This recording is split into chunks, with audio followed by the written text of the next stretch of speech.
सौगंध मुझे इस मिट्टी की, मैं देश नहीं मिटने दूंगा।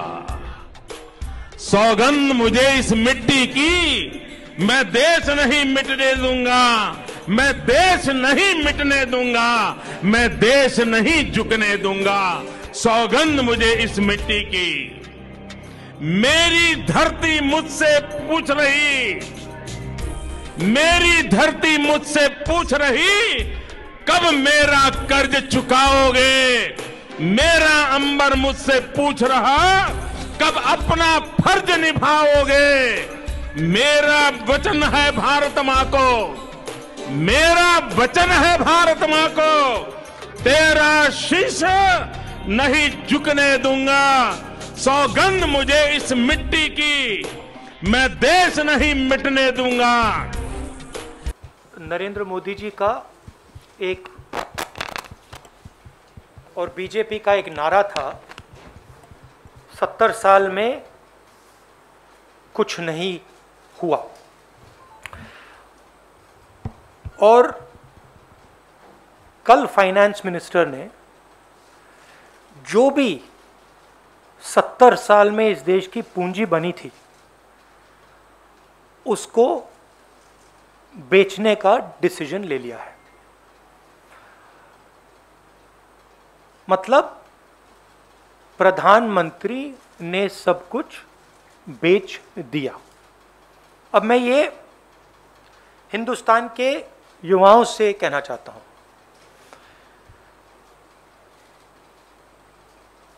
आपके हाथ से रोजगार छीना, कोरोना में आपकी मदद नहीं की,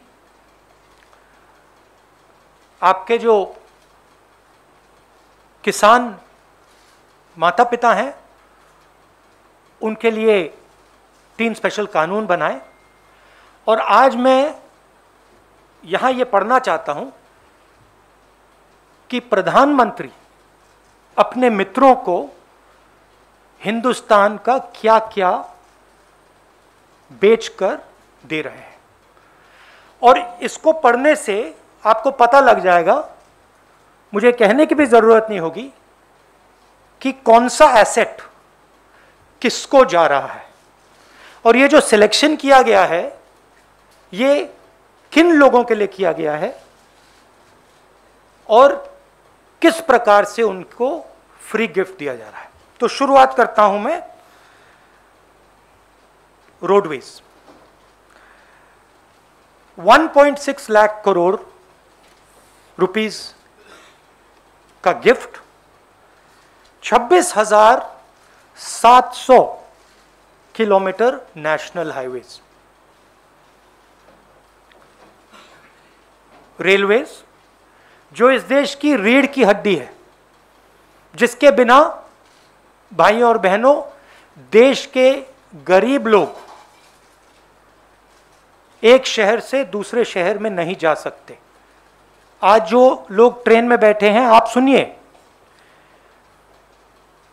1.5 लाख करोड़ रुपए रेलवेज, 400 स्टेशन, 150 ट्रेनें, रेलवे ट्रैक और वुडशेड। और जो हमारे रेलवेज के एम्प्लॉई हैं, आप भी बात समझ लीजिए, जब ये रेलवे से छीनकर किसी प्राइवेट एंटिटी को दिया जाएगा तो आप समझ लीजिए आपके रोजगार का क्या होने वाला है। मुझे समझाने की जरूरत नहीं है। उसके बाद special gift power transmission, 42,300 circuit kilometres of transmission network. Power generation, 6,000 megawatt hydro solar wind assets from NHPC, NTPC, NLC. National gas pipeline, 8,000 kilometre GAIL की पाइपलाइन। किसको जा रहा है आप जानते हो। Petroleum pipeline, 4,000 kilometre Indian oil corporation and HCL की pipeline. Telecoms, 2.86 lakh kilometre of Bharat net fibre optic network, BSNL and MTNL के टावर्स, वेयर हाउसिंग। किसान भाई आप इसको अच्छी तरह सुनिए, वेयर हाउसिंग 29,000 करोड़ रुपीस की warehousing, 210 lakh metric tonne food storage. भाइयों और बहनों, आपको मालूम होगा कि ये 2010 लाख मेट्रिक टन स्टोरेज किसको जारी है, कहने की जरूरत नहीं। Mining 160 coal mines, 761 mineral blocks, airports 21,000 lakh crore, 21,000 crore sorry, 25 airports किसको जा रहा है आपको मालूम। पोर्ट्स 13,000 करोड़, 31 प्रोजेक्ट्स, 9 पोर्ट्स किसको जा रहा है आपको मालूम। Stadium 11,000 crore, 2 national stadium. अब देखिए ये जो एसेट्स हैं इनको बनाने में 70 साल लगे हैं और इनको बनाने में हिंदुस्तान की जनता ने लाखों करोड़ रुपए अपना पैसा डाला है। ये पूरा का पूरा 3-4 लोगों के हवाले किया जा रहा है। आपसे कहा जा रहा है भाइयों और बहनों, क्या नाम दिया इसका, वो क्या कहते हैं इसका, नहीं वो एक लाइन थी, नेशनल मोनेटाइजेशन पाइपलाइन। ये आपका भविष्य है, ये जो आपका भविष्य है इसको बेचा जा रहा है, इन 3-4 उद्योगपतियों को गिफ्ट दी जा रही है। रियलिटी है।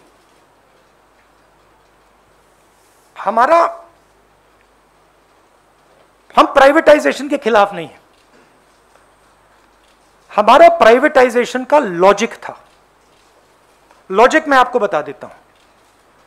सबसे पहले जो स्ट्रेटेजिक इंडस्ट्रीज हैं उनको प्राइवेटाइज नहीं करा जाता था। इसमें से रेलवेज स्ट्रेटेजिक इंडस्ट्री हम मानते थे। स्ट्रेटेजिक क्योंकि ये हिंदुस्तान की रीढ़ की हड्डी है, स्ट्रेटेजिक क्योंकि ये लाखों करोड़ों लोगों को ट्रांसपोर्ट देती है, स्ट्रेटेजिक क्योंकि इसमें बहुत सारे लोगों को एम्प्लॉयमेंट मिलता है, इसलिए स्ट्रेटेजिक। दूसरी बात, जो इंडस्ट्रीज क्रॉनिकली लॉस मेकिंग होती थी उनको हम प्राइवेटाइज करते थे। जिन कंपनीज के पास मिनिमल मार्केट शेयर होता था उनको हम प्राइवेटाइज करते थे, और उस सेक्टर में हम प्राइवेटाइज करते थे जहां पे प्राइवेट सेक्टर की मोनोपोली की रिस्क हो। मतलब अगर सरकारी कंपनी मोनोपोली को रोक सके तो हम उसको प्राइवेटाइज नहीं कर सकते। अब यहां पे ये सारे के सारे प्राइवेटाइजेशन मोनोपोली बनाने के लिए करे जा रहे हैं, सारे के सारे। मैंने आपको नाम दिया है, power, telecoms, warehousing, mining, airports, ports, ये सब मोनोपोली बनाने के लिए किया जा रहा है। आप जानते हो पोर्ट्स किसके हाथ में है, एयरपोर्ट किसको मिल रहे हैं। तो हम कहते हैं प्राइवेटाइज कीजिए, मगर देश को नुकसान मत पहुंचाइए। देश को नुकसान कैसे होगा, और जो देश के युवा हैं आप इसको अच्छी तरह सुनिए। जैसे ही ये मोनोपोलीज बनती जाएंगी वैसे ही उतनी ही रेट से आपको रोजगार मिलना बंद हो जाएगा। आप स्कूल्स में हो, कॉलेजेस में हो, इस देश में जो छोटे बिजनेसेस होते हैं, मिडिल साइज बिजनेसेस होते हैं, जो आपको रोजगार देंगे कल, वो सब बंद हो जाएंगे, खत्म हो जाएंगे। 3-4 बिजनेसेस रहेंगे, इनको एम्प्लॉयमेंट देने की कोई जरूरत नहीं रहेगी और आपको रोजगार नहीं मिलेगा। मैंने कोरोना के बारे में बोला था, आप लोगों ने मजाक उड़ाया। ठीक है, मैं फिर से बोल रहा हूं, और हिंदुस्तान का युवा आप अच्छी तरह सुन लीजिए। जैसे ही ये होगा वैसे आपको रोजगार मिलने का चांस खत्म हो जाएगा। ये हिंदुस्तान की पूंजी बेची जा रही है, मगर ये आपके भविष्य पर आक्रमण है। नरेंद्र मोदी जी अपने 2-3 उद्योगपति मित्रों के साथ हिंदुस्तान के युवा पर आक्रमण कर रहे हैं। इसको आप अच्छी तरह समझिए।